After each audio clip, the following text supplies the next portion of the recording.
Hello, I'm Rachel Morley. I'm from the Friendless Churches, and we are a tiny charity that was set up in 1957 to save disused but beautiful churches of architectural and cultural importance. And we were to save them from demolition, decay, and unsympathetic conversion, kind of all of the things that we've been talking about already this morning. I need to try and get my buttons right. So we were founded by a Welshman, this man here, Ivor Bulmer Thomas, and he decided to establish the Friends upon seeing St. Peter the Less Church in Chichester being demolished. And at that moment, he was determined that no other church would suffer such a fate. Lots more did, obviously, but he tried his best. Ivor was a man of prodigious energy and gifts. He was resolute and sure of his purpose. And he felt, much like the quotation here, that an ancient and beautiful church fulfills its primary function merely by existing. And that's really the motto that carries through much of our work to today. So if you can kind of really quickly read through what he wrote there and before I go on. So to begin with, these are the types of things we were facing in 1957. This is what the churches were looking like. This is Wickham Bishops in Essex. It's a grade 2-star church. It was set for demolition, and we've subsequently repaired this church. We've found 4 schemes of wall paintings that hadn't been recorded before, dating from the 13th to 17th centuries. It's now a stained glass artist studio, and this, what I love, is this once condemned church is now producing works of art that go out to churches all over the world. Similarly, not too far away, was St. John the Baptist in Papworth St. Agnes, also a grade 2-star listed church, also set for demolition, but at this stage all the roof tiles had been stripped, well, more or less. You know, all the glass was gone, the pews were gone, it had been completely stripped. But on a happier note, this is what Wickham Bishops looks like now, which is quite lovely, and this is Papworth St. Agnes. So yeah, they're not doing too badly. But really, from the outset, Ivor fought for a formal church and state structure to protect these places. And the Friends of Friendless Churches was kind of like his first run at seeing how this could work and how it might be achieved. So from 1960, Ivor and the Friends gave evidence at the Bridges Commission. That led to an investigation by Lord Ilford, and this eventually led to the creation of the pastoral measure in 1968. And that eventually provided the perpetual protection for places of worship that Ivor so desperately fought for. That protection came in the form of the Redundant Churches Fund, which is now the Churches Conservation Trust, an organisation that receives about £4.1 million in funding in England every year to look after redundant churches, and looks after 353 churches so far. So it took a little bit longer for us to get going in Wales, but a lot longer actually. It wasn't until 1999 that we began to take on churches in Wales in earnest, and now we work with the representative body of the Church in Wales and Cadw to perform this, to perform this protection. But I guess as an independent charity, we can also take on Catholic churches and nonconformist chapels, and indeed we have a couple of buildings like that in England, none in Wales at the moment, but Anglican churches absolutely make up most of our churches. So we have 54 churches, 28 in Wales and 26 in England. This previous picture kind of shows where they are, but this is the money shot. These are how beautiful they are. This isn't all of them because I couldn't get them all in a nice grid if it was 28. So there are 25, and you have to find the other 4 somewhere. 23. Yeah. Anyway, I can't do the maths. So I guess this is what our churches look like. But what goes on in them? So our churches have everything from harvest festivals, village birthday parties, tea parties, safari suppers. We have knitting groups, archaeology groups, a seasonal lecture series. There's concerts, art exhibitions, filmings. We have artist studios. This is Ben at Wickham Bishops. We have craft workshops. And we have lots and lots of tea and cake. And I'm not really sure why I put this picture in, but I just saw the picture and I saw this kind of, vast amount of sandwiches, and I thought, I had to put it in somewhere. But those were all made by the local volunteers at one of our churches. But the reality is, most of our churches are deeply, deeply rural and isolated. Sorry, I'll just go back here if I can. So this is Pentlec on the Llyn Peninsula, which again is, absolutely gorgeous, but not very many people around. And this is Rosscrowther, and you can see the church. See that little tiny tower? So sweet. But that's in Pembrokeshire, and it's surrounded by this Valero refinery. And the refinery, through their work, have basically evacuated the village, so there is nobody living there anymore, but the church still remains. An interesting fact, very quickly, which isn't on my notes, but I thought people might like to know, is there was an explosion, I would say about 30 years ago, at this refinery, and Rosscrowther is an amazing church, grade 1 listed, but the explosion was so fierce that it lifted the roof clean off the church, and then it dropped back down, and it was fine. It was like, great, but nobody was hurt, and the church survived, so that's kind of an amazing story, but just kind of goes to show how resilient churches are, kind of. So, I guess we need to talk about how we're funded. In England, we don't receive any public funding, which is a real struggle. In Wales, as I said, we work in partnership with the representative body and CADU, and we receive £120,000 annually.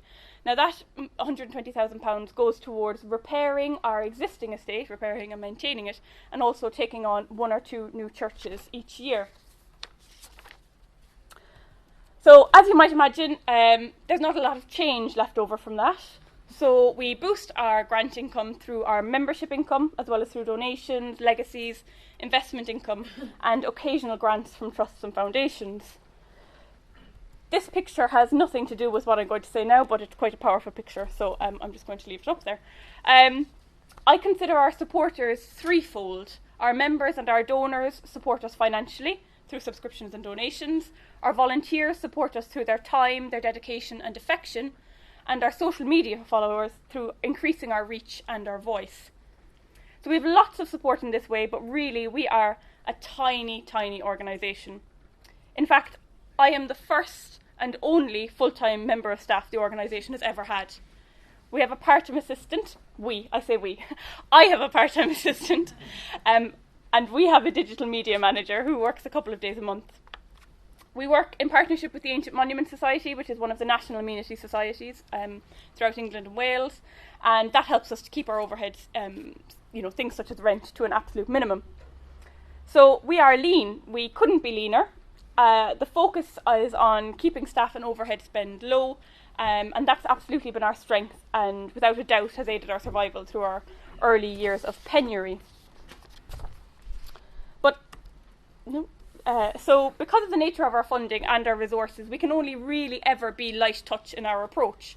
So that's light touch in terms of the work with the buildings in our care, but also light touch in our kind of interaction, and the word I had written down here was interference, but that's probably not the right word, with our volunteer force. But what I want to ask is that light touch a bad thing? And that's really what I want to explore for the rest of this talk. So I guess much of what we've heard this morning is kind of reflects the bigger conversation about churches, and the story about it of churches is really, it's one of woe, and it's one you've heard so many times before. Churches and chapels the length of the country, they're closing. They're closing because of a lack of people, pounds and purpose. They're being abandoned, demolished, developed beyond recognition into pizza restaurants or carpet warehouses. We all know the problem. And the advice churned out since the 1970s tells us that these buildings need a purpose, and there's a ferocious drive to find alternative uses. We need to give these buildings a meaning and a relevance in the 21st century. So in the past, it was the big-boned kind of urban churches that were threatened, but now it's our rural churches that really are the most vulnerable. So we know that even if people don't attend or volunteer at their local church, most people do value their local church. But it appears that's not enough, and we absolutely need these buildings to be useful. So we're told historic churches can become community centres, creches, post office, cafes, skate parks. But much of the activities already undertaken by living churches are in money spinners. And will the income generated from these new uses really be enough to support the buildings in the long term? About 85% of civil parishes already have a village hall. Of this, 54% don't cover their costs.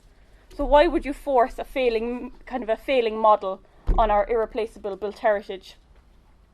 Now, of course, if there's a genuine need and a historic building can be sensitively adapted and there is a community, then that's great. And many churches living in redundant have been successfully repurposed.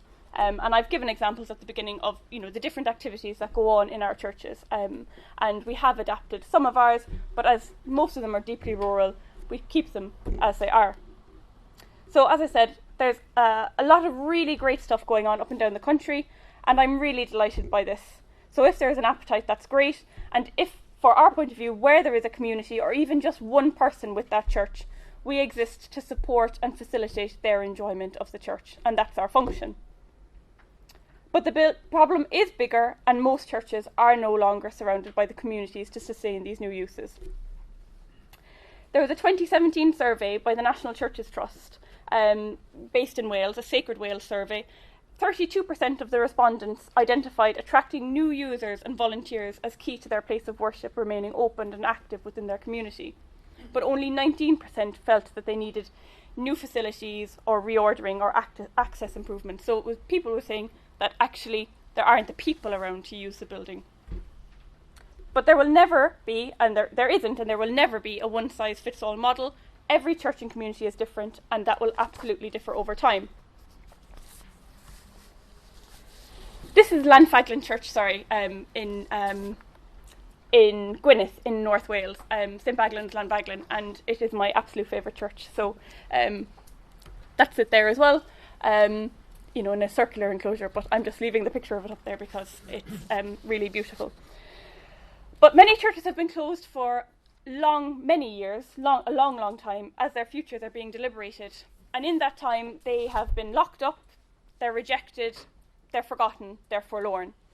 So what I want to propose is that when a church is closed and its future is being appraised, that there's some sort of maintenance regime, some sort of interim protection in place, even just a man in a van going around twice a year to keep a building ticking over. And to me, that just makes good sense, and it protects the building and the public. But as I'm so often told, there isn't money for open churches. Why would you think there would be money for closed churches? Which is fair enough. My slides are a little bit out of sync. So what's coming up next are just examples of, really whizzy kind of extravagant conversions. But, if anybody in the room has loads of money and wants to do something like this, I'm here. But these are just the examples of things that, do happen around the world. I'll just go through these quite quickly. Different churches. You may like these, you may hate them. I think they're all quite cool examples. But the reality is what we often end up with is something like this, which, I'm not quite sure what's going on there. But with a diminishing pool of funding, which is already oversubscribed, funders pay attention to the schemes that appear to offer the greatest public benefit. So I understand the need for public benefit, absolutely, but surely the cumulative public benefit of these buildings over the past 6, 7, 8, 900 years gives them the right to, it's earned them the right to survive. And surely, even though it's immeasurable, the remote buildings continue to offer public benefit for the people that visit them, that enjoy them, however irregularly. These are places that have inspired people in varying ways throughout the centuries, and they are an immeasurably valuable part of our heritage, and it should be preserved. The practice of simply conserving these buildings, mending a leaky roof, sorting out the guttering, a low-key approach without any need for a new use, is inherently sustainable. It's cheaper than conversion, has no impact on the significance of the building, and preserves the special atmosphere you find in ancient churches. So the organisation formerly known as the Heritage Lottery Fund has created their new placemaking scheme, putting heritage right at the heart of towns and villages' economic and social development. But of course, church buildings are the reason that most cities, towns and villages developed in the first place.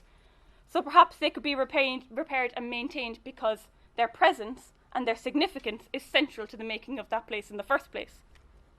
But more than that, These places were built with the finest materials by the most skilled craftspeople and artists, or even still built by local hands using local materials. And this is hugely important. Much of the art and architecture in our parish churches is worthy of being in any national museum. But the best thing about it is it's not. It's still in its original context, whether that's languishing on a desolate headland, holding fort amid an oil refinery, or slumped in weary majesty on the roadside. It is wonderful that these places exist, in context with their, original-ish, sometimes, fittings and fixtures. And these places attract visitors and faith tourism, which is an ever-growing industry. It brings visitors to small rural villages, and that can only help local economy. Furthermore, through our continued maintenance and repair of historic churches, we support Welsh businesses. Specifically in our work, we employ architects, surveyors, contractors, suppliers, as well as conservators and craftspeople, all based in Wales.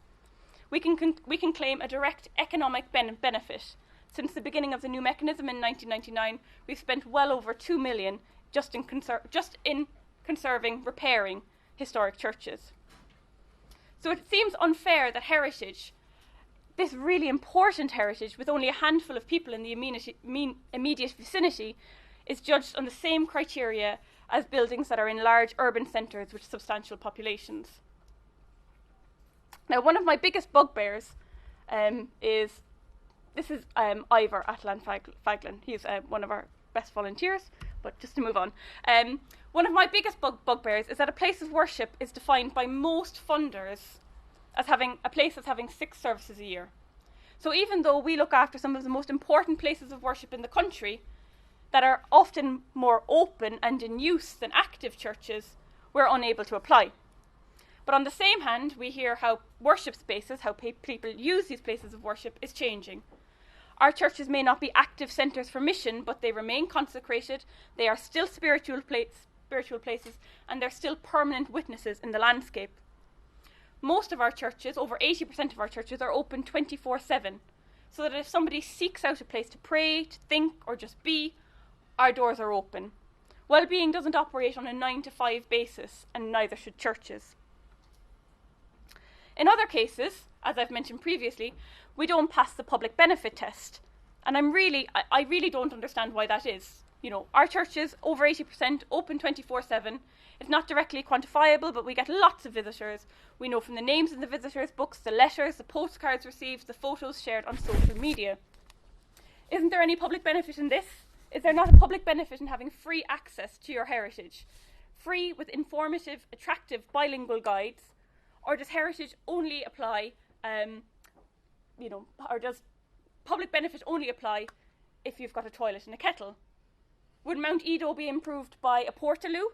Would virtual reality interpretation panels in around Stonehenge improve that? I don't think so. So why are we putting these things, insisting that these types of things are put onto our churches? The truth is, we don't have electricity or water in most of our churches, and I'm not really in a rush to change that. This is one of the examples why. I have loads of pictures of Llanfaglan because it is my favourite church. But I was there last October at sunset, and this is an L-shaped church, and it was very dark, and as the sun was setting and it dropped down over the Menai Straits, the light shot up under the open eaves, and the church, for about 2 minutes, that church was bright orange. You can kind of see it in the picture, it didn't come out very well. But if you start putting in lights in there, and you lose all of this so quickly, and this church was built in such a way so that it would light up at this time of the day, and just by putting in kind of a sodium bulb, you're going to get rid of all of that so quickly. Referring to the National Churches Trust Sacred Wales survey again, to the open-ended question of what is the greatest challenge for a place of worship, 23% of the respondents identified a lack of funds for maintenance and repair as their greatest challenge. So what I would really like is funders to at least show willingness to accept that in some cases just repair or emergency protection of a building fabric has public benefit, and should be supported. Furthermore, with our churches in such isolated areas and being as tiny as we are, we rely hugely on our volunteers. We have friends groups at over half our churches and small groups of guardians at others. Again, being as we are, these groups rightly think that rightly see these churches still as theirs, but through our work, which is light touch, they feel supported, but autonomous, empowered and responsible. And that's a balance I'm really keen to maintain. But I guess, ultimately, no building has a right to eternal life. Buildings long outlive the purposes for which they were built, the technologies by which they were constructed, the aesthetics which determined their form. They've experienced endless subtractions, additions, multiplications. And the great paradox of buildings is that they're only preserved through incremental change. And for me, that incremental change is what's so endlessly fascinating.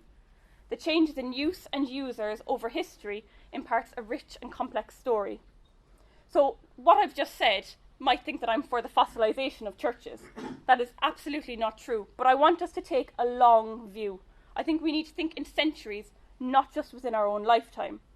For me, that a church may sit in a field without a function for over half a century doesn't bother me. Throughout their history, these places have ebbed and flowed, and it's the rise and fall that makes them interesting. What worries me is that they're unprotected and that they're under threat from short-sighted decisions. Often what's preserved these places is that at different times in their history, people have come together and decided that they have meaning and have chosen to reassert that meaning for themselves organically. So, I just had lots of nice pictures, sorry. I'm going to move to there. So all of the above might sound incredibly gloomy, but it needn't be. Because in these churches, we have the greatest architectural legacy. These churches, even though they're so commonplace to us, they are our great cultural treasures, and they are absolutely equivalent to the cultural treasures of places such as Tuscany, Istanbul, Andalusia, all the places that you would go on holiday. Most of these buildings are beautiful and important of themselves. We don't need to justify their continued existence by turning them into cafes or social security centres. So, for my part, the Friends of Friendless Churches, we are a labour of love, and we exist to protect and celebrate these places. This is my face when anybody asks me a question. Thank you very much.